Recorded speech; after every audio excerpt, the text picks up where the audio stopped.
제가 요즘 이렇게 강의를 다니면서 우리 천주교 교우들이 이렇게 많은지 나 몰랐어요. 우리 천주교 교우들 한번 부산에 갔는데 그 남천성당이 뭐 한 3,000명 들어간대요. 근데 그 3,000명이 다 들어가고 오늘처럼 이렇게 바닥에 앉고 깜짝 놀랐어요. 그렇게 많은 줄 알고. 뭐 또 대구에 무슨 성령대회 갔는데 그 체육관이 꽉 차고, 얼마 전에 뭐 또 저기 뭐 올림픽 체조 경기장에 갔는데 또 거기도 똑같은 분이 다 돌아다니는 건 아닐 거 아니에요 지금. 똑같은 분이. 그래서 하느님을 꽉 잡고 살고 싶은 분들이 이렇게 많구나. 예. 이 대한민국이 지금 축복받는 거는요 정말로 신앙 때문이라는 생각 많이 해요. 저는요 신앙을 버리는 나라치고 잘 되는 나라를 못 봤어요. 그래서 공산주의 러시아 쫄딱 망했잖아요. 네, 그렇죠. 북한 쫄딱 망하고 있잖아요. 이게 하느님을 버리면은요 다 잃어버리는 거예요. 저는 일본 쟤네들 뭐 어쩌고 저쩌고 그러는데 저 국제적인 지지를 받지 못하잖아요. 국제적인 지지를 받지 못하면 아무리 잘나도요 왕따 당하는 거예요. 왕따. 내가 보니 일본은 점점 왕따의 길로 가고 있어. 왕따의 길로. 이게요 우리나라도 마찬가지예요. 우리나라도 이제 먹고 살만하다고 다른 나라 무시하고, 여기 우리나라에 지금 뭐 외국인들 한 140만 명이 들어와 때잖아요. 우리가 미국에 가고 얼마나 서름 많이 받았어요. 그런데 지금 이제 우리나라에 들어와 있는 뭐 방글라데시 사람들, 베트남 사람들, 이런 사람들 귀하게 여기지 않잖아요. 그게 다시 다 고통으로 돌아와요. 우리가 정말로 그런 사람들 따뜻하게, 이제는요 단일 민족 끝났어요. 단일 민족으로 이 나라를 유지할 수가 없어요. 그리고 시대가 어떤 시대인데 단일 민족 이거 따져요. 이거 꼭 아들 따지는 집하고 똑같은 거야. 아들 따지는 집하고. 이제는 지구는요 글로벌한 시대야. 이제 완전히 비행기가 있기 때문에요 한 집안이야. 그래서 생각을 완전히 바꿔야 돼. 다 하느님의 분신이라고 생각하면 돼. 예수님의 분신. 예수님의 분신이라고 생각하고 잘 대해주시면은 이게 나중에 다 덕으로 돌아와요. 그래서 옛날에 우리 어른들이 베푼 끝은 있다고 그러냐. 베푼 끝은. 그래서 여러분들 베푸는 삶, 이게 우리 국민들끼리만 아니더라도 지금 아프리카 그냥 어렵게 사는 사람들, 방글라데시, 저 남아메리카 고통스럽게 사는 사람들이 얼마나 많아요. 우리가 할 수만 있다면 그들을 도와주는 것도 아름다운 하늘나라 꾸미는데 중요한 일이 아닌가, 그런 생각을 저는 합니다. 어쨌든 하느님을 꽉 붙잡고 살려면은 우리는 끊임없이 우리 삶에서 기다려야 돼. 기다려. 우리는 성모님이 아기 예수님을 성전에서 봉헌한 이야기를 잘 알고 있습니다. 이때 성전에서 80살이 다 된 시메온은 성전을 떠날 수가 없었어요. 왜? 죽기 전에 하느님의 아들을 보게 될 것이라는 예언을 들었어요. 너 죽기 전에 하느님의 아들을 볼 것이다. 근데 보기 전에는 죽어 못 죽어? 못 죽는 거예요. 못 죽는 거예요. 루카복음 2장 25절을 보면은요, 예루살렘에 시몬이라는 사람이 있었다. 이 사람은 의롭고 독실하며 이스라엘이 위로받을 때를 기다리는 이였는데 성령께서 그 위에 머물러 계셨다. 성령께서는 그에게 주님이 그리스도를 뵙기 전에는 죽지 않으리라고 알려주셨다. 그가 성령의 이끌로 성전으로 들어갔다. 그리고 아기에 관한 율법의 관례를 준수하려고 부모가 아기 예수님을 데리고 들어오자 그는 아기를 두 팔에 받아 안고 이렇게 하느님을 찬미하였다. 주님, 이제야 말씀하신 대로 당신 종을 평화로이 떠나게 해주셨습니다. 제 눈이 당신의 구원을 본 것입니다. 이는 당신께서 모든 민족들 앞에서 마련하신 것으로 다른 민족에게는 계시의 빛이시오 당신 백성 이스라엘에게는 영광입니다. 한나라는 할머니도 84살이나 될 때까지 구세주를 기다려요. 성전을 떠나는 일 없이 단식하고 기도하며 밤낮으로 하느님을 섬겼다. 한나 역시 구세주를 두 눈으로 볼 수 있었어요. 이 사람들은 평생 성전 앞에서 누구를 기다린 거야? 구세주를 기다린 거예요. 그리고 그냥 그 아기 예수님 완성되지도 않고 그냥 그 아기만 보고도 이 사람들은 큰 기쁨을 누릴 수 있게 된 거죠. 우리 신앙생활은요 기다림의 연속이에요. 내 삶에 예수님께서 언제 문을 두드릴지 깨어 기다려야 한다는 거죠. 만약 여러분들 딸 중에 관연한 딸이 있어. 노처냐, 시집도 안 가고 44인데 44 시집에 딱 들러붙어 있어. 하도 답답하길래 점집에 가서 물어봤어. 우리 딸이 언제 시집을 가느냐고. 그랬더니 점쟁이가 딱 하더니 저 동북 쪽에서 올해 사람이 올 것이라고. 동북 쪽이면 내가 사는 강원도잖아요. 강원도. 내가 사는 강원도 평창 사람이 올 것이라고. 근데 내가 음식점을 하는데 근데 이마에 점이 하나 있다 그 남자가. 그럼 여러분들 집에 가게 먹으러 들어오는 집 사람마다 이마에 점 있는 사람 여러분 어떻게 볼 것 같아요? 혹시 저 사람이 아닐까? 혹시 어느 쪽에서 오셨어? 전라도 아니구나. 동북 쪽이라고 그랬는데 혹시 어느 쪽에서 오셨어? 경상도 아니다. 혹시 어느 쪽에 오셨어? 나 평창에서 왔는데 혹시 이 사람이 아닌가?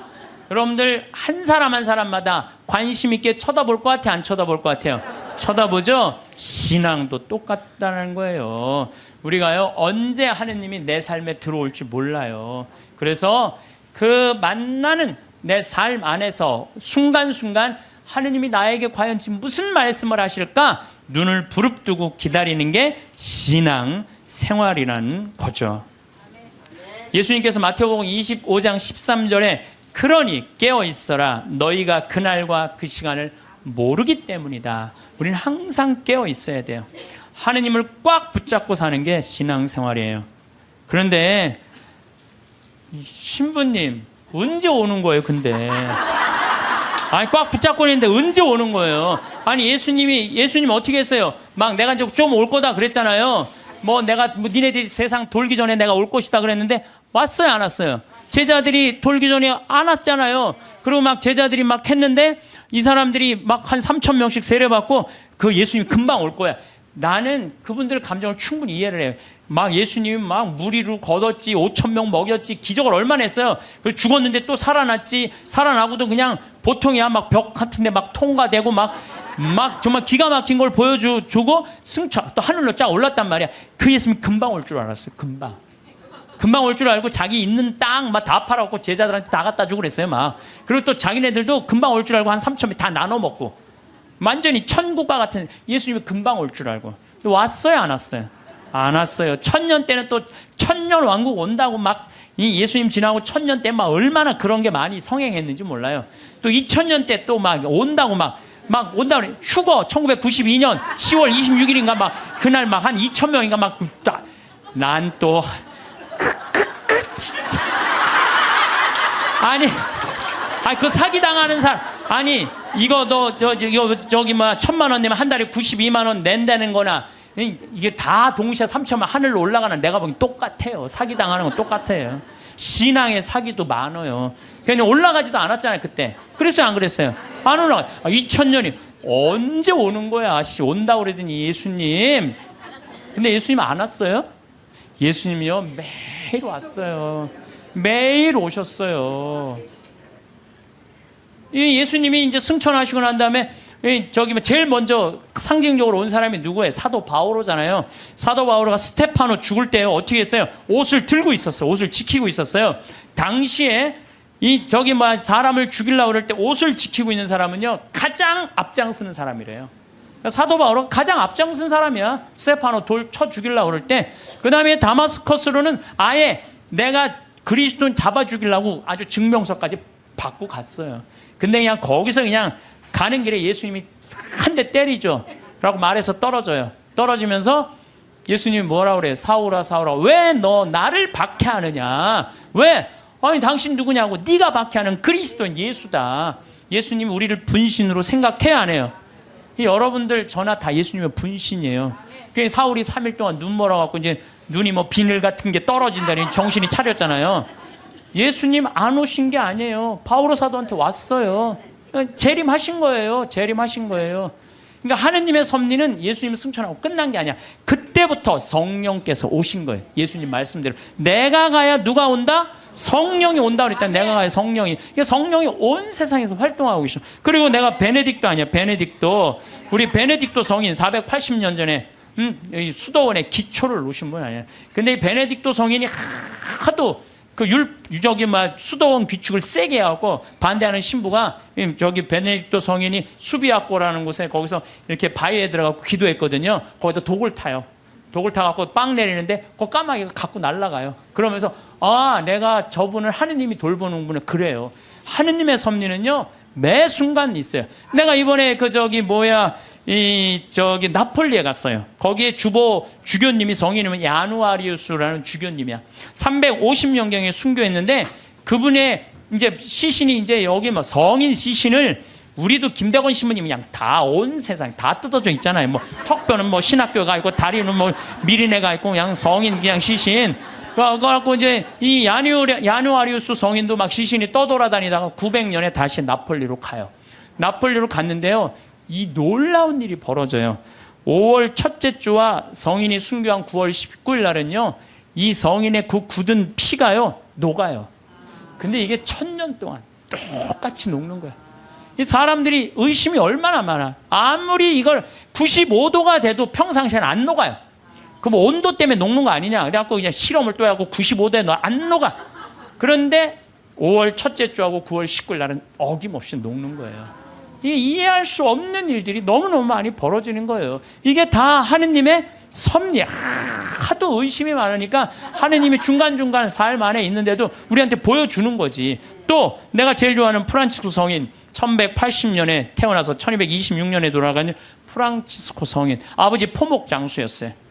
너무너무 부잣집 아들이었어. 근데 프란치스코 성인이 어디 전쟁에 갔다가 그냥 감옥 1년 있다가 와갖고 하느님이 그러는 거야. 예수님이 너 내 교회를 일으켜라. 내 쓰러진 교회를 일으켜라. 이 성인이 무슨 말인지 몰랐어요. 그래갖고 일으켜라. 내가 가난한 사람 도와주라는 얘기인가 보다. 아버지 포목 그 옷 훔쳐다가 가난한 사람 다 나눠줘요. 가난한 사람들 다 나눠주니까 아버지가 어떻게 해요? 에? 이놈의 새끼 이거 내 아들 아니다. 내 재산. 아버지 돈밖에 몰랐던 거지. 그래갖고 그냥 그 주교 앞에서 내 아들 이거 아들 안 하는 걸로 그랬더니 프란치스코 옷을 다 그 유명한 장면 있잖아요. 옷을 완전히 벗어서 아버지 앞에 주면서 오늘부터 내 아버지는 하느님이라고. 그러니까 주교님이 이렇게 옷을 감싸주잖아요. 귀도 주교님이. 그리고 이제 이 제2의 그리스도. 나는 아시시에 3번을 갔어요. 우리 프란치스코 성인이 돌아가시기 2년 전에는 오상. 이 오상반. 참, 이 오상이라는 것도요, 특별한 은혜 같아요. 고통스럽게. 근데 프란치스코 성인, 이번에 내가 우리 직원들하고 이제 아시시에 갔을 때 이번에는 또 다른 은혜를 느꼈어요. 다른 때는 장미 그 밭이 있어요. 프란치스코 성인이 성욕을 못 견뎌갖고 장미밭에 굴른 데가 있어요. 근데 그게 지금 800년이 지났는데도 그 자리에는 가시가 안 나는 거예요. 그 자리에는. 그래갖고 또 사람들이 의심이 얼마나 많아요. 그러니까 그 장미를 뽑아서 옆쪽 밭에 하면 가시가 나는데 가시 난 거를 다시 프란치스코 성인이 굴른 자리에 갖다 심으면 안 나. 그러니까 예수님이 그 기가 막힌 마음을 귀하게 여긴 거죠. 그리고 또 프란치스코 성인 보고 따라간 사람이 누구 있어? 글라라. 글라라는 어떻게 했어요? 글라라는 아버지가 장군이었어요. 왕족한테 시집 보내려고 그랬는데 나는 저 프란치스코 성인이 너무너무 정말 존경스럽다. 그런데요, 글라라 성녀는요, 정말로 이뻐요. 키도 크고. 프란치스코 성인 키도 조금 140밖에 안 돼. 145. 그 정도밖에 안 됐다고 그래요. 아주 조그만. 근데 글라라 성녀는 시신에 가보니까 그대로 밀랍을 해놨어요. 글라라 성녀는. 근데 코도 오똑하고요. 정말로 예쁘게 프란치스코 성인 진짜 못생겼죠. 나보다 더 못생겼다. 그래. 프란치스코 성인은. 나보다 더 못생겼는데도 이 글라라 성녀는 그 프란치스코 성인의 삶이 너무 거룩한 거야. 그래갖고 그냥 그 이쁜 모습, 그 예쁜 그 수녀, 그 관두고 수녀님 한 거야. 그러니까 동생도 따라왔고. 그러니까 그냥 프란치스코 성인도 아버지도 나중에 어떻게 그 재산 다 팔고 수도자 돼요. 엄마도 수도자 되고. 결국은 다 따라가요. 그러니까 아버지가 장군이나 아버지가 얼마나 박해를, 그 아버지 죽고 엄마도 이 수녀님이 돼요. 그러니까 프란치스코 성인하고 글라라 성녀가 두 집을 다 말아먹었어요. 다 말아먹었어. 수도자로. 응. 그런데 이제 그 이슬람 십자군 전쟁할 때 이슬람군이 와서 수녀원을 전부 다 침공하려고 그래요. 그럴 때 수녀님들이 빨리 도망가자. 근데 글라라 성녀가 그래요. 우리가 어딜 도망가냐. 도망간다고 안 잡힐 것 같으냐, 저 사람들한테. 나한테는 최고의 무기가 있다. 그러니까 이제 이슬람 군인들이 그 끼에라 성당에 딱 오니까 성령께서 어떻게 해요? 성광을, 예수님 성체가 모셔진 성광을 두고 성당 꼭대기 가서 비추잖아요. 빛이 너무 강렬해갖고 다 눈이 멀잖아, 이 사람들이. 그러면서 이 사람들이 뭐라 그래? 여기는 우리가 가면 안 되는 데인 거. 그리고 그냥 지나가잖아요. 이게 다 하느님의 섭리라는 거, 섭리. 근데 여러분들, 우리가 이 일상 안에서 하느님의 일은 늘 벌어지고 있어요. 근데 우리가 눈이 멀은 거죠. 안 보이는 거예요. 또 성체 기적, 이거 우리가 빼먹을 수가 없어요. 여러분들, 성체, 란치아노 성체 기적이 있어요. 이게 인류 우리 교회사에서 첫 번째 있었던 기적이에요. 지금으로부터 1200년 전에 어느 날 바실리오 소속 한 수사 신부가 미사를 드리면서 이게 정말로 여 안에 예수님이 있을까? 이런 의심을 한 거예요. 그래서 이 신부가 의심을 품는데 그 빵과 포도주의 성변화를 위해서 축성을 하는 순간 갑자기 제병에 실제로 살이 변하는 거예요. 동그란 제병이 살로 변하고 포도주가 피로 변하는 거예요. 너무 놀란 신부는 이 사실을 숨길 수가 없어갖고 미사에 참석한 이들한테 보여줘. 옛날엔 다 뒤돌아서서 미사했잖아요. 이거 보여주는 거예요. 이거 예수님이 이게 지금 빵인데 살로 변했다. 성혈이 피로 변했다. 보여줘요. 인간 지방에 다 알려줘. 이게 첫 번째 기적이에요. 예. 근데 이 성당이 어떤 성당이냐면 예수님의 옆구리를 찌른 백부장, 이게 성 론지노라고 기념을 하는 거예요. 그 사람도 성인 회개하고 성인이 됐다는 얘기죠. 그 기념 성당에서 벌어진 거죠. 그래서 이게 역사상 최대의 성체 기적이라는 거죠. 예. 하느님이 의심을 품었던 수사 신부에게 보여준 하느님의 응답이었죠. 역사적으로 성체 기적에 대한 관심이 덜할 때도 있었지만은 란치아노의 신자들은 이 성체를 계속 모시고 있었어. 얼마 동안? 1200년 동안 모시고 있었던 거예요. 1200년 동안. 그런데 1971년에 그 주교들이 이게 진짜 사람 피일까? 진짜 사람 살일까? 과학이 이제 발달했으니까 봉합한 걸 뜯어보자. 뜯어봤어요. 그래서 1970년과 71년에 해부학, 병리, 조지학, 화학 및 임상, 현미학 교수들, 이런 사람들이 모여갖고 그 수도원의 요청에 따라서 검사를 하기 시작했어요. 검사를 해보니까 1200년 전인데 성체는 이 진짜 피고 진짜 살이고, 그 살은 심장 근육에서 나온 살이다. 심장 근육. 우리 예수님 막 이렇게 심장 이렇게 있잖아요. 심장. 우리 예수님이 정말 심장. 그 다음에 살과 피는 인간의 완전한 살과 피다. 그 다음에 살과 피의 혈액형은 동일하다. 이게 나와서 그냥 한 게 아니야. 이게 UN, WHO에도 이게 기재가 돼요. 그래서 7개국의 전문가들이 다시 분석을 해요. 그러면서 이거는 도저히 인간의, 그 다음에 이 보통 평범한 걸로는 벗어난 거다. 인간이 설명할 수 없는 이건 기적이다. 그래서 성체의 신비, 이게 매 미사 때마다 일어나는 거죠. 또 이게 이제 800년에 벌어진 건데 1263년에 독일의 신부, 이 신부도 또 의심한 거야. 베드로 신부. 순례를 가던 중에 볼로냐라고, 이것도 이탈리아예요. 그런데 경건한 신부였는데도 불구하고 축성된 면병 안에 그리스도께서 실제로 계시다는 걸 믿기가 어려웠던 거예요. 경건한 신부였는데도. 그러니까 여러분들 의심하는 거 나도 이해도 돼요. 경건화되는데도 이러네요. 경건화되는데도. 그런데 이가 순교자 크리스티나 무덤 위에 세워진 성당에서 미사를 거행하고 있는데 축성을 하자마자 축성된 면병에서 피가 흐르기 시작한 거예요. 그래서 신부 손가락을 적시고 제대와 성체포를 다 흘러내리죠. 그래서 신부는 당황을 하죠. 근데 당시 교황 우르바노 4세가 그 근처에 와 있었어요. 그래서 내가 의심을 했는데 이게 피가 이렇게 변했습니다. 사면을 해요. 근데 교황 우르바노 이 4세가 그거를 보고요, 성 토마스 아퀴나스 성인한테 이 성체는 그냥 우리가 기념이 아니라 이건 현존이다, 현존. 이 토마스 아퀴나스 성인한테 이 기적을 통해서 기도문을 하라고 그래요. 그게 바로 우리가 그 유명한 성체 창가예요. 여러분들 한 번씩 들어봤죠? 엎드려 절하나이다. 눈으로 보아 알 수 없는 하느님. 두 가지 형상 안에 분명히 계시오나 우러러 배울수록 전혀 알 길 없었기에 제 마음은 오로지 믿을 뿐입니다.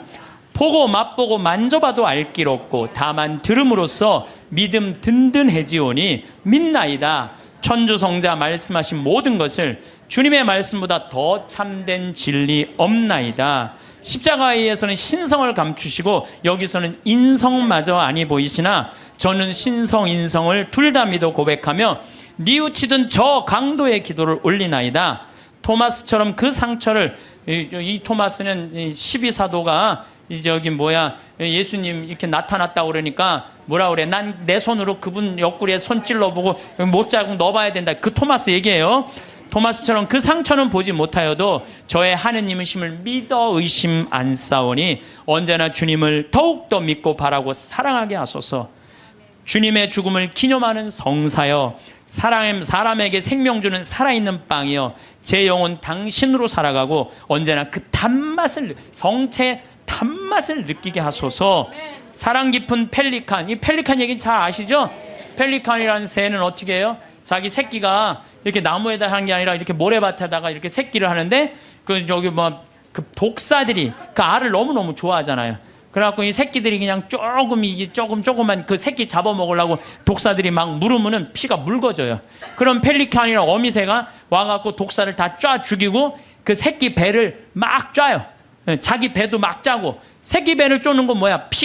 독에 묻은 피가 빠져나가라는 거야. 그래서 자기 맨 부리 앞에 거기에 피를 짜요. 여기 제일 뜨거운 피가 있어. 그래갖고 새끼 입에다가 그걸 넣어줘요. 그러면 이 피가 너무 진해갖고 새나가지가 않는 거야. 그래서 새끼가 다시 살아나는 거예요. 이게 예수님의 사랑이 그거야. 예수님이 피를 흘려갖고 우리가 세속의 악마의 독에 물려갖고 정신을 못 차려. 그러니까 우리 다 세속의 독을 다 빼내고 당신의 피를 넣어주는 거. 그래서 그 사랑 깊은 펠리칸, 그 얘기를 하는 거예요. 사랑 깊은 펠리칸 주 예수님, 더러운 저 당신 피로 씻어주소서. 그 한 방울만으로도 온 세상을 모든 죄악에서 구해내시리이다. 예수님, 지금은 가려져 계시오나 이렇듯 애타게 간구하오니 언젠가 드러내실 주님 얼굴 마주 뵙고 주님 영광 바라보며 기뻐하게 하소서. 아멘. 이게 이 기적이 있은 지 1년이 지나고 난 다음에 1264년 8월 교황 우르바노 4세가 토마스 아퀴나스, 이 기도문을 1년 동안 이 토마스 아퀴나스 성인이 묵상을 한 거예요. 그래갖고 성체 축일이 제정이 된 거예요. 이 기적을 통해서. 그래서 여러분들 성체 성결 대축일 기념하잖아요. 이게 이런 사연으로 생겨난 거예요. 이런 사연으로. 예, 그래서 정말로 이런 것들을 보면은 참 우리 신앙은요, 그냥 지나갈 게 하나도 없어. 다 정말 황금이에요, 황금. 예, 또 시에나의 성체기적, 이거는 이제 훌쩍 또 넘어서 1700년에 시에나에서 거행 미사를 하고 있는데 어떤 도둑이 들어와서 성체를 훔쳐가요. 그때는, 옛날에는 우리 성체를 어떻게 했어요? 성체 영화로 갈 때 침 뱉으면서 성당 갔어요. 퇴퇴퇴. 왜? 거룩한 성체 영화인데 침 넘어가면 안 된다고. 퇴퇴퇴 뱉으면서 갔어요. 그리고 몇 시간 전에 공복제 24시간 하루 종일 굶었어요. 요즘은 30분으로 줄어들었지만 세상 좋아졌어요. 그래서 옛날에 그 왕림성당 125주년 한다고 그러는데 그 왕림성당에 그 동네 사람들이 다 갈 때요, 너무 배가 고파고 하루 공복제를 지켜야 되니까 물 먹고 간 거, 물 먹고 시내 물 먹고, 그리고 이 태태태 침 뱉고 성체 깨끗하게 모신다고. 그런데 옛날에는 성체가로 떨어지는 것도 무서워서 쟁반 가지고 어떻게 했어요? 다 바쳤잖아요. 그러면 혀로 하면은 쟁반, 그것도 나 어렸을 때 복사해갖고 그 쟁반, 난 또 주교자 성당에서 쟁반 대갖고 복사할 때 죽어. 한 1000번 이렇게 하고 나면요, 올 때마다 여러분들은 아멘 혀로 내밀었잖아요. 기억나요? 네. 그러니까 그 성체도 다시 다 쟁반하면은 제대해서 다 닦았다고요. 그런데 이 성체를 잊어먹었다, 난리 난 거예요. 그래갖고 그냥 신부들이 그냥 그거 하면 무릎 꿇고 24시간 동안 주교님한테 혼나고 그랬거든요, 옛날에. 근데 이 성체를 도둑 맞았으니 이게 어떻게? 난리가 났는데 3일이 지나서 소년 성가대가 거기에 쌀독, 가난한 이들한테 하는 그 쌀독에서 찾아내요. 그래갖고 그 성체를 이제 이거 명할 수가 없잖아. 그래갖고 모셔두는데 그래도 특별한 일 있을 때마다 해가 처음엔 300 몇 개를 잃어버린 거예요. 그런데 요즘은 223개 남았대요. 그런데 이게 300년이 지났는데도 하나도 안 변한 거예요. 이게 면역 밀떡은 조금 지나면 변하거든. 100년, 200년, 300년이 지났다 하나도 안 변한 거예요. 이게 바로 하느님의, 아니 그냥 매일 하느님의 섭리는 벌어져. 여러분들 맨날 성체 영화하는 거, 맨날 살아있는 예수님 영화하는 거예요. 그게 매일 하느님이 어디 있는 거야, 왜 안 오는 거야.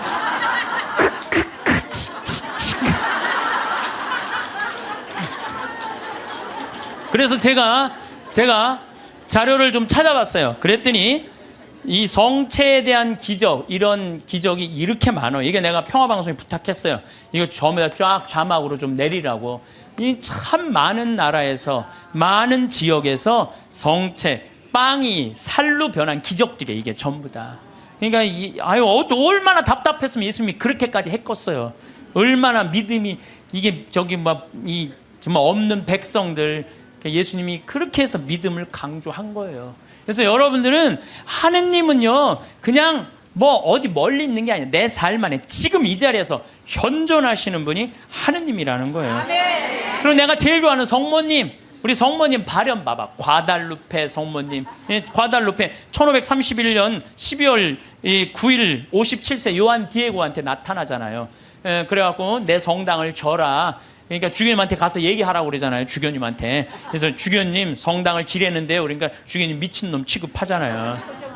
여러분들도 저기 남반산 가는데 성모님이 나타나갖고 여기 염주교님한테 그 성당 남산에 지라고 들었어요. 그래갖고 염주교님한테 저 성당 지뢰는데, 그럼 여러분들 바로 어떻게 할까요?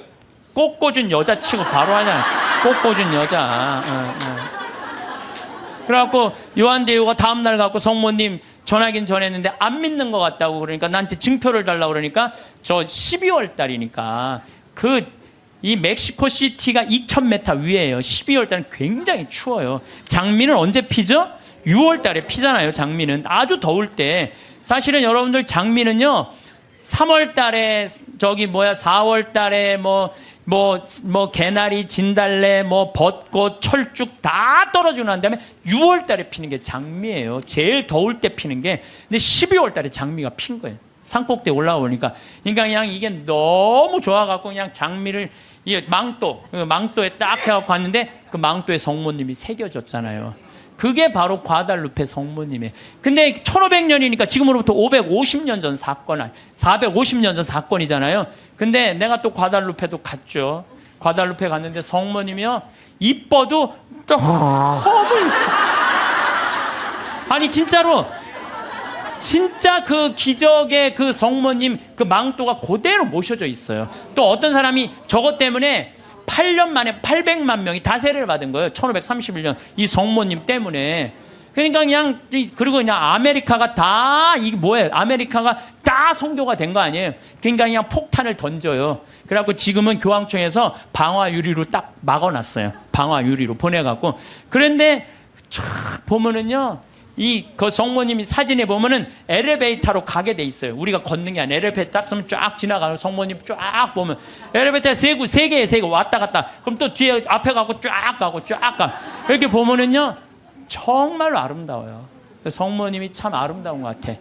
그래서 그 성모님 발현, 또 루르드 1858년 2월 10일부터 7월 16일까지 막 벨라데떼한테 나타나갖고 1854년에 무염시태의 어머니가 반포가 돼요. 원죄 없이 잉태된 성모님. 그 교리를 아는 사람이 거의 없었어요. 그때 교황청에서 발표한 건데, 이 피레네 조그만 데서 그 벨라데떼가 뭘 알아요? 학교도 안 다니는 애가. 근데 성모님 본당 신부가 너 그분 이름이 뭔지 물어보고 와. 그러니까 성모님한테 가고 본당 신부님 이름을 물어보고 오라고 그러는데요. 그랬더니 성모님 뭐라? 에라꾸의 소이 임마꿀라타 콘셉시우라고 그래요. 이게 라틴어예요, 라틴어. 얘네들은 프랑스, 그리고 얘는 프랑스 말도 하는 거. 오늘 프랑스에서 한 분 오셨는데 프랑스 말도 아니에요. 얘네들은 피레네 아주 사투리 쓰는 애야. 그래갖고 얘가 또 막 외우고 가요. 에라소이 임마꿀라타 콘셉시오, 에라꾸에소이 임마꿀라타. 그래갖고 본당신부한테 딱 얘기해요. 에라꾸에소이 임마꿀라타 콘셉시오라는데요. 본당신부 놀래요. 너 그게 무슨 뜻인 줄 아느냐? 아니요, 나 모르는데 외우느냐고 죽을 뻔했어요. 나 죽을 뻔했어요. 그래요. 아니 벨라데떼가 진짜로 그래. 난 무슨 뜻인지 몰랐는데 계속 외우면서 왔다는 거 안 까먹으려고. 본당 신부가 이거 성모님의 발현이구나. 그래서 그 루르드에 거기에 목발 3,000개, 5,000개, 이제 그 목발 다 쳤어요. 의미가 없다는 거예요. 이 기적은요 매일 일어나고 있어요. 우리가 눈이 멀어서 못 보는 거죠. 눈이 멀어서.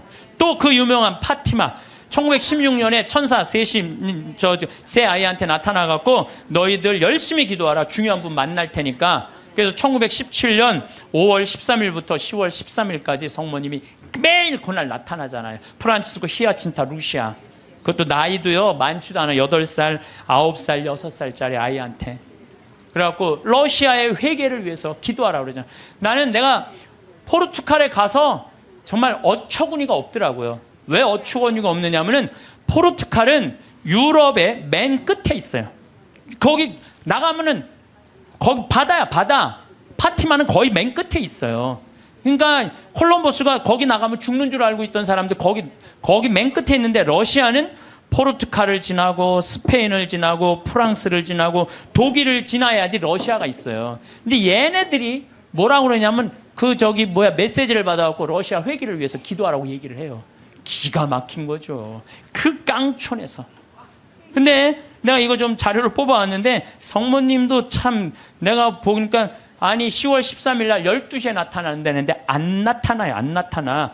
그러니까 그 신부가 뭐라고 그러냐면 봐, 지금이 정오란 말이야. 그 부인은 거짓말쟁이라고 우리에게 말할 셈이니 그 신부는 참지 못하고 어린이들을 의심쩍어 했다. 그리고 또 시계를 보았다. 하지만 정오가 넘었잖아. 여러분 모두가 환상이라는 것을 모르십니까? 있을 수 없는 일입니다. 집으로 가세요. 다들 집으로 돌아가세요. 라고 이 신부가 다 가라고 그래요. 12시에 발언한다고 그랬는데 안 오니까. 근데 성모님이 1시에 오세요. 나는 내가 성모님한테 불만이 그거야. 12시에 오기로 했으면 12시에 와야지. 왜 1시에 오냐, 1시에. 약속을 왜 애들을 괴롭히냐 이거야. 그런데 여기 사진도 있지만은요, 그 7만 명이 그 기가 막힌 오묘한 변화를 15분 동안 체험한 거예요. 15분이 지나고 난 다음에 이틀 동안 진흙이 됐던 땅이 완전히 마르고 7만 명 젖은 옷이 완전히 마르는, 정말로 기가 막힌, 사진 기자들도 다 있어요. 사진도 다 있고.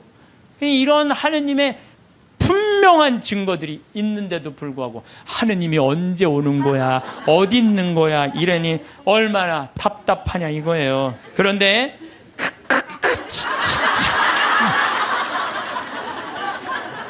근데 제가 여러분들한테 오늘 특별히 소개할 분은요, 과달루페 성모님도 아니고 루르드 성모님도 아니고 그 다음에 파티마 성모님도 아니에요. 오늘 여러분들한테 특별히 소개할 성모님은 르완다 성모님이에요. 르완다 성모님은 1981년 11월 21일 고등학교 16살짜리 여자의 알퐁신 무무레케라는 애한테 발현을 하세요. 르완다라는 나라는요, 제가 이번에 잠비아 가면서도 자세히 봤어요. 정말로 키베오 호수라고 아주 조그만 나라. 르완다는 1992년 3, 4년에 100만 명 학살한 그렇게 해서 여러분들 들은 나라예요. 그런데 이때 성모님이 나타나고 이 학살을 미리 예언을 해요. 회개하라고. 근데 이 아이는 너무 외로웠어. 자기가 너무 힘들었어. 그래서 성모님한테 뭐라고 그러냐면은, 성모님 나 너무 힘들어요, 외로워요. 그러니까 성모님이 나타나요. 그래서 나는 너를 위로하러 하늘에서 왔다 하시면서 메시지를 전해주길 바래요. 혹시 여기 계신 분들, 외롭고 힘든 분들 많을 거예요 아마. 어디 가서 찾아 성모님한테 나를 위로해달라고 그러면 성모님이 위로해 주실 거예요. 이 성모님이 나타나는 동안 그 아이의 표현이 그래요. 너무 아름다운 부인이 나타나는데 얼굴이 까만색인지 하얀색인지 모를 정도로 하여튼 환상적으로 아름다웠다는. 그리고 다리가 안 보이는데 빛이 쫙, 모든 아이들의 발현이 다 그래요. 예. 그래서 사제가 성모님 발현이, 하여튼 신부들이 문제야. 보면 다 반대하는 게 신부들이야. 신부들이 성모님 발현이 어디 있느냐면서 요즘 말하면 학교 짱한테 걔를 박해하라고 그래요. 라고 학교장이 무지하게 박해를 해요. 마리 끌레르라는 아이가, 얘가 성모님이 막 발현하면 혼이 나갔을 때 머리카락을 막 잡아당겨요. 발현할 때. 그리고 막 손가락을 꺾고 힘껏 꼬집고 귀에 대다고 소리를 막 질러. 그러는데도 얘는 그걸 몰라요. 발현 때는. 그 거의 탈원 상태에 들어가, 자기를 괴롭히는 걸 모르는 거죠. 근데 1981년 1월 12일에 성모님께서 두 번째 학생한테 발현하세요. 17살 먹은 아나탈리 무카마진 파카, 이름이 무지하게 어려워요. 하여튼 아나탈리 무카마진 파카한테 나타나요. 이 학생은 굉장히 신심이 두터운 학생이에요. 매일 수업 전에 묵주기도 하고 쉬는 시간에 성서 읽고 완전 우리 신학교 때처럼 얘 살았어 보니까. 근데 이 아이한테 성모님이 나타나고 메시지를 빨리 회개해야 된다. 이 르완다라는 나라는 그 메시지를 좀 큰 고통이 올 것이다 라는 메시지를 전해줘요. 근데 제일 놀라운 거는 이 마리 끌레르 막 꼬집고 꺾고 머리끄댕이 끌어당기는 한테 성모님이 보기에도 너무 했나 봐. 얘한테 나타나요. 얘한테 1982년 3월 1일 날 두 소년을 괴롭히던 마리 끌레르에게 나타나요. 나타났을 때 얘가 너무 아름다운 부인이 자기한테 찾아왔을 때 환시를 부정합니다. 왜? 자기가 박했잖아. 애들 둘을 괴롭히고. 예. 이 10대 소녀는 자신이 조롱하고 공격했던 두 소녀가 자기를 속이는 거라고, 성모님이 나타나 속인 거라고 확신해요. 속인 게 아니라 자기가 미쳤거나 악마에 사로잡혔다고 생각을 해요. 그러나 성모님의 안심시키는 목소리로 마리 끌레르는 완전히 사람이 변해요. 그러니까 그동안 미안했다고 눈물을 하면서 이 두 소녀와 함께 이 세 소녀는 성모님의 이게 내가 왜 여러분들한테 말 교황청 인정이 떨어졌어요. 교황청에서 그건 확실한 성모님 발현이다. 근데 사실은 여기에 더 놀라운 거는 셰가타샤라는 남자아이예요. 이 남자애한테 누가 나타나요? 예수님이 나타나요. 예수님이. 근데 문제는 얘는 성당에 안 다니는 애예요.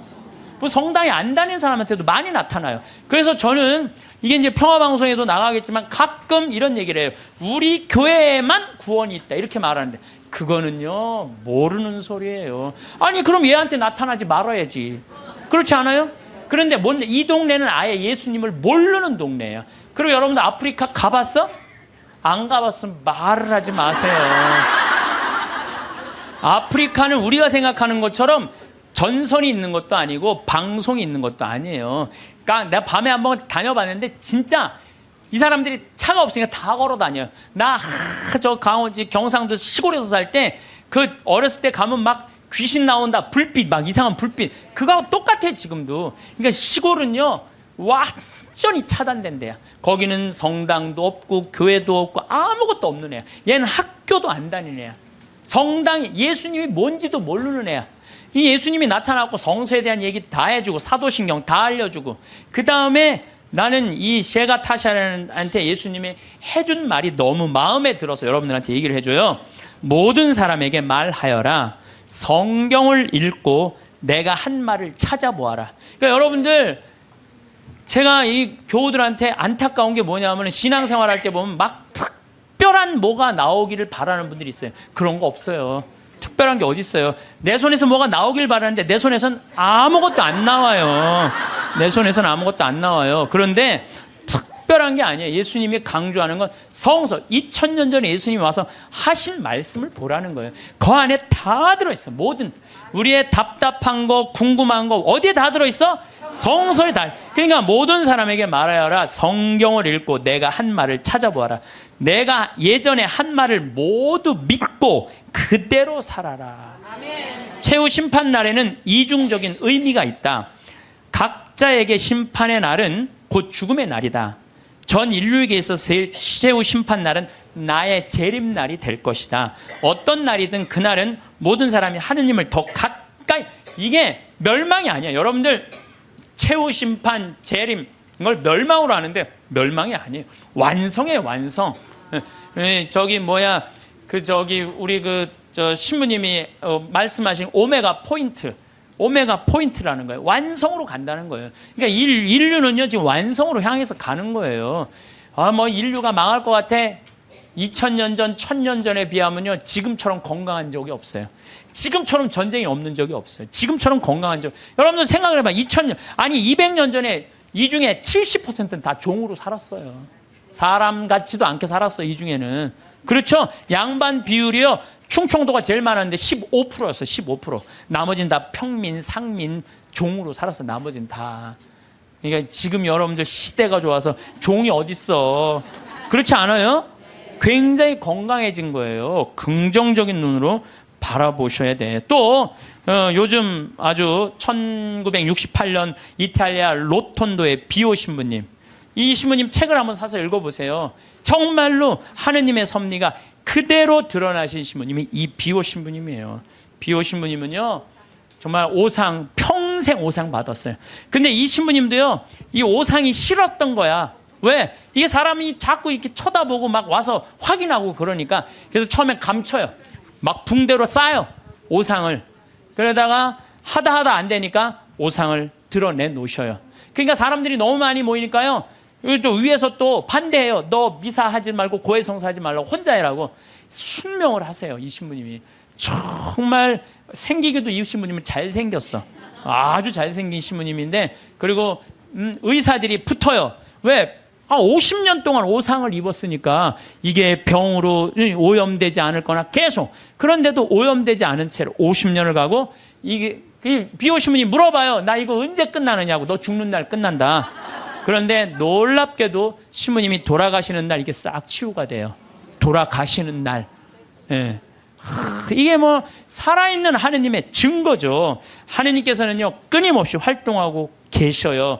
우리가 깨어 눈을 부릅뜨고 하느님의 활동을 기다리지 않아서 그렇죠. 시메온처럼요 애절한 마음으로 하느님의 손길을 느끼려고만 한다면 수도 없는 하느님의 섭리를 여러분들은 느끼실 수 있을 거예요. 아 좋아, 내가 지금 오늘부터 하느님하고 살 거야. 근데 내가 지금 빨리 나가서 택시를 잡아야 돼. 내가 기도하면은 내가 막 택시가 금방 올 거야. 하느님이 보내줄 거야. 그래갖고 그냥 막 나가고 딱 하느님 딱 택시를 보내줘서 역시 하느님은 내 기도를 들어주셔. 이런 분은요 신자가 아니라 환자예요. 환자. 이런 분들은 신자가 아니라 환자야. 환자. 하느님은 특별한 일에 내 삶에 관여하시는 게 아니에요. 일상 안에 관여하시는 거예요. 그래서 그 유명한 얘기가 있죠. 어떤 정말 기가 막히게 열심한 하느님의 섭리를 매일매일 믿는 사람이 이제 동네 홍수가 났어. 그래갖고 이제 911에서 방송을 한 거예요. 이제 빨리 저 피신하십시오. 지금 위험하니까 빨리 피신하십시오. 그랬더니 이 사람은 그러는 거야. 나는 하느님이 와서 구해줄 거다. 홍수가 와도 노아가 그 홍수가 났을 때 하느님이 구해줬듯이 나는 구해줄 것이다. 근데 이제 다 피했는데 이 사람은 안 피한 거야. 그래갖고 보트가 왔어. 보트가 와갖고 빨리 타시라고. 그랬더니 나는 하느님이 구해줄 건데 이 보트에 이 많은 질문 어떻게 신을 하느님이 완벽하게 구해줄 테니까 니네들 가라. 그럼 얼마나 버팅겼는지 그 보트가 못 구했어요. 그러고 난 다음에 이제 또 물이 차고 지붕까지 했네. 지붕에 올라가고 헬기가 왔어. 헬기가 빨리 타라고. 이거 안 타면 이거 죽는다고. 걱정하지 마. 하느님이 와서 구해줄 테니까 당신 가라고. 마지막 이 사람 죽었어요. 죽어갖고 하느님한테 따졌어요. 하느님 왜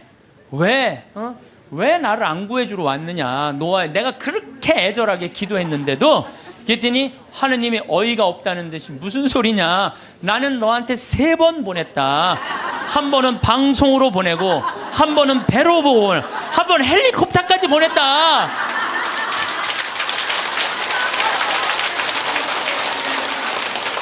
하느님을 만나는 일은요 어떤 대단한 기적이 일어나는 게 아니에요. 그냥 일상 안에서 내가 즐거우면 되고, 내가 행복하면 되고, 내가 이웃을 사랑하고, 정말로 오늘 하루 정말 감사하고 즐겁게 사는, 그게 기적인 거예요. 무슨 로또가 그냥 밤에 번호를 짝짝짝짝 알려줘갖고 내가 로또가 된다. 그건 환자예요. 환자. 신자가 아니라. 그래서 여러분들 가장 위대한 기적은 뭔지 아세요? 매일 미사의 성체 기적이에요. 예수님이 그 온 우주의 하느님이 내 몸 안에 들어오는 거예요. 얼마나 가슴 떨리는 일이에요. 얼마나 설레는 일이에요. 그렇지 않겠어요? 그러니까 여러분들 미사 참여에, 이 미사 참여를 통해서 예수님을 영화할 수 있는 분들은요 이 하늘나라 속에서 사는 분이에요. 그래서 제가 지난 1, 2, 3회에 대해서도 뭐라고 말씀을 드렸냐면, 이 예수님은 지금도 우리 삶 안에서, 내 삶 안에서 관여하고 계신다. 하느님만 꽉 붙잡고 살면은 하늘나라 경계 없다. 이 세상. 그래갖고 내가 정말로 열심히 사는다는 가슴에 뭐가 있어?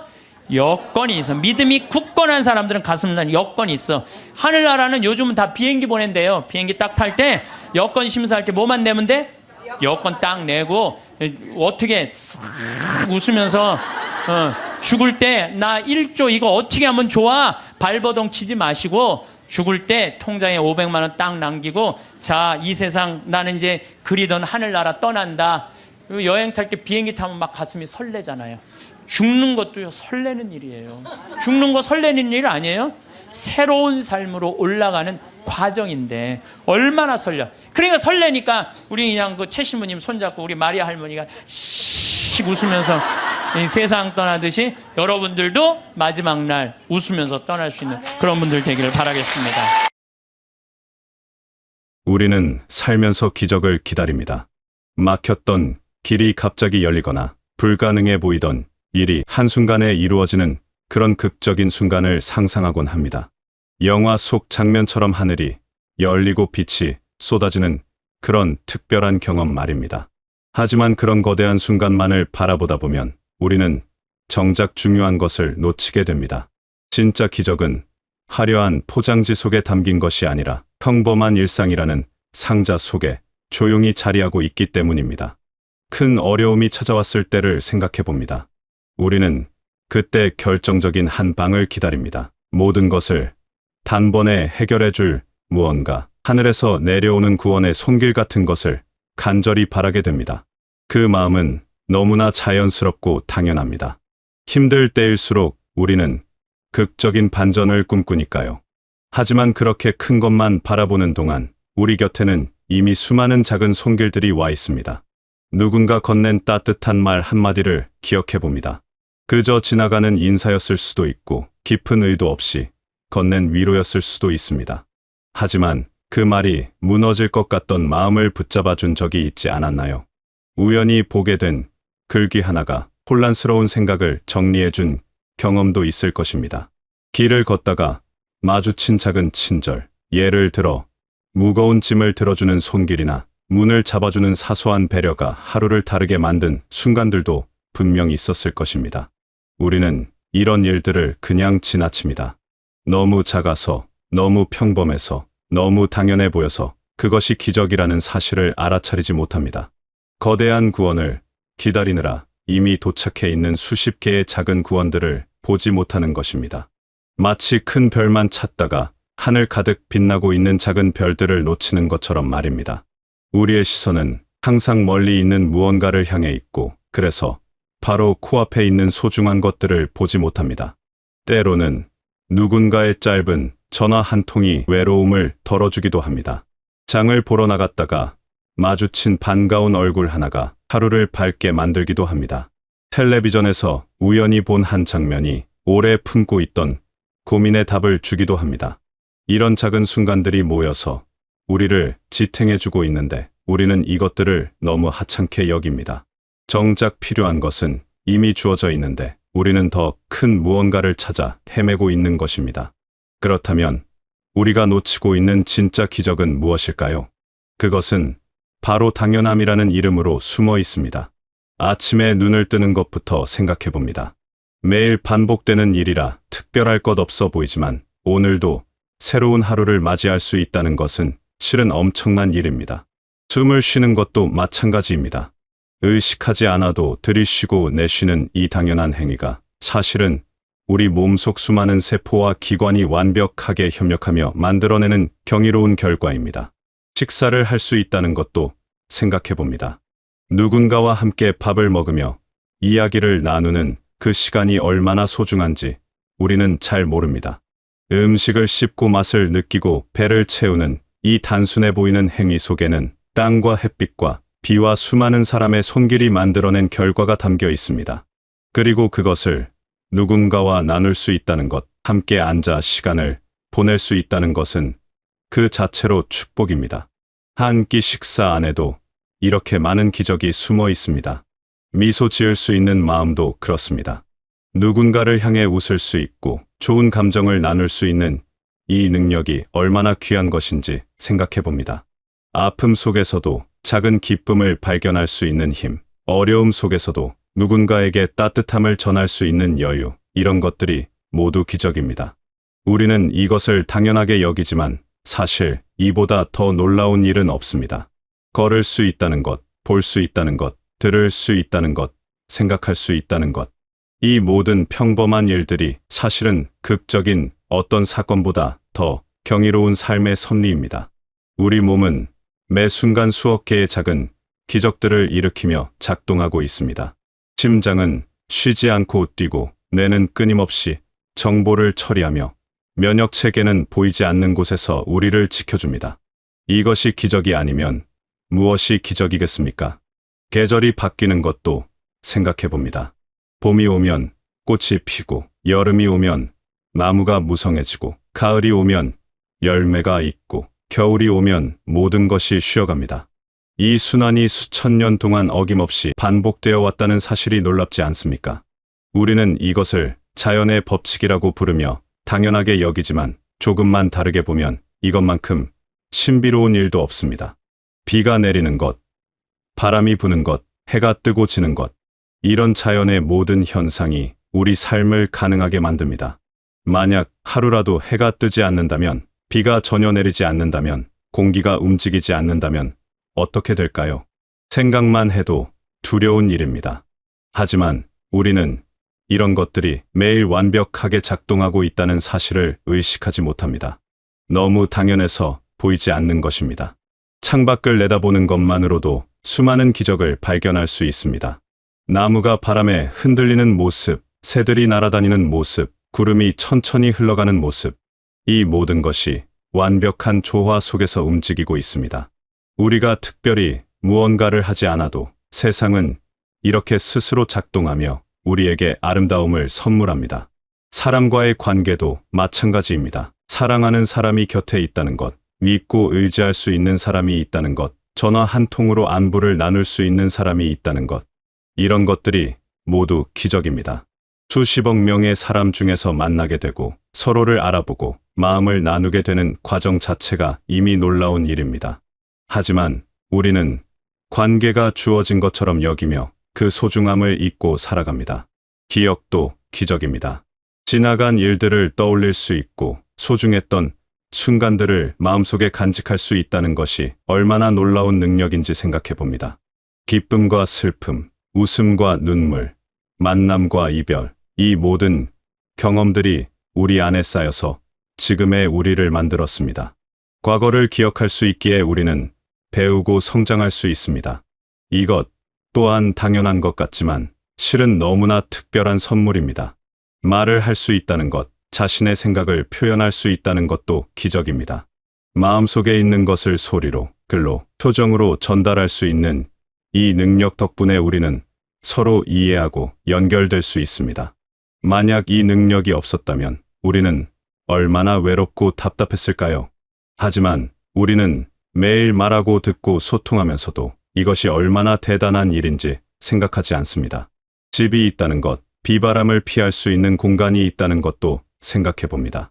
편안히 쉴 수 있는 곳, 따뜻하게 지낼 수 있는 곳, 안전하게 잠들 수 있는 곳이 있다는 것은 얼마나 큰 축복인지 모릅니다. 이것 역시 너무 당연해서 감사를 잊게 되는 것들 중 하나입니다. 그렇다면 어떻게 해야 이런 기적들을 발견할 수 있을까요? 기적은 일어나는 것이 아니라 발견하는 것입니다. 이미 우리 주변에 우리 삶 속에 가득 차 있는 기적들을 알아보는 눈을 가져야 합니다. 그 열쇠는 바로 감사입니다. 당연하게 여겼던 것들에 고마움이라는 이름을 붙여줄 때 우리의 평범한 일상은 비로소 빛나기 시작합니다. 아침에 일어나서 감사할 수 있습니다. 오늘도 하루를 시작할 수 있음에 감사하고, 건강한 몸에 감사하고, 잠을 잘 수 있는 편안한 공간이 있음에 감사할 수 있습니다. 식사를 하면서 감사할 수 있습니다. 먹을 것이 있음에, 함께 나눌 사람이 있음에, 맛을 느낄 수 있는 감각이 있음에 감사할 수 있습니다. 길을 걸으면서도 감사할 수 있습니다. 두 다리로 걸을 수 있음에, 아름다운 풍경을 볼 수 있음에, 신선한 공기를 마실 수 있음에 감사할 수 있습니다. 감사는 단순히 좋은 일이 있을 때만 하는 것이 아닙니다. 평범한 순간, 특별할 것 없는 일상 속에서도 감사할 수 있습니다. 오히려 그런 당연한 것들에 감사할 수 있을 때 우리는 삶의 진짜 풍요로움을 느낄 수 있습니다. 감사는 우리의 시선을 바꿉니다. 부족한 것을 보던 눈이 가진 것을 보게 되고, 잃은 것을 세던 마음이 남아있는 것을 세게 됩니다. 이렇게 시선을 바꾸면 우리 삶은 완전히 달라 보입니다. 똑같은 하루인데도 전혀 다른 의미로 다가옵니다. 평범했던 순간들이 소중하게 느껴지고, 무심코 지나쳤던 일들이 특별하게 보입니다. 이것이 바로 기적을 발견하는 삶입니다. 새로운 무언가가 생기는 것이 아니라 이미 있던 것을 다르게 보게 되는 것입니다. 가장 큰 은총은 대단한 것을 받는 것이 아닙니다. 일상의 소중함을 깨달을 수 있는 눈을 갖게 되는 것입니다. 평범함 속에서 특별함을 발견할 수 있는 마음을 갖게 되는 것입니다. 당연함 속에 숨어 있는 감사를 느낄 수 있는 감각을 갖게 되는 것입니다. 이런 능력이야말로 우리가 받을 수 있는 가장 큰 선물입니다. 기적을 기다리며 살 수도 있습니다. 언젠가 찾아올 특별한 순간을 꿈꾸며 오늘을 그냥 흘려보낼 수도 있습니다. 하지만 그렇게 하면 우리는 지금 이 순간에 일어나고 있는 수많은 기적들을 놓치게 됩니다. 미래의 큰 기적을 위해 현재의 작은 기적들을 포기하는 셈입니다. 그보다는 지금 여기서 감사할 수 있는 것들을 발견하며 사는 것이 훨씬 풍요로운 삶입니다. 오늘 마주친 작은 기쁨들, 오늘 느낀 작은 감동들, 오늘 나눈 작은 따뜻함들, 이런 것들을 소중히 여기며 살아가는 것입니다. 그러다 보면 어느새 우리 삶 전체가 기적으로 가득 차게 됩니다. 여러분의 삶도 이미 기적으로 가득합니다. 다만 그것을 알아차리지 못하고 있을 뿐입니다. 눈을 뜨고 주변을 둘러보면 감사할 것들이 끝없이 보일 것입니다. 당연하다고 생각했던 모든 것들이 사실은 경이로운 선물이었다는 것을 깨닫게 될 것입니다. 그리고 그 순간 여러분의 평범한 일상은 더 이상 평범하지 않게 됩니다. 지금 이 순간도 기적입니다. 숨을 쉬고 있고 이 글을 읽을 수 있고 생각할 수 있고 느낄 수 있는 이 모든 것이 기적입니다. 오늘 하루도 감사할 일들로 가득할 것입니다. 작은 것에서부터 감사를 발견하고 평범한 것에서 특별함을 느끼며 당연한 것에서 소중함을 깨닫는 하루가 되시길 바라겠습니다. 그렇게 살아가다 보면 여러분의 모든 날들이 기적으로 빛나는 삶이 되시길 바라겠습니다.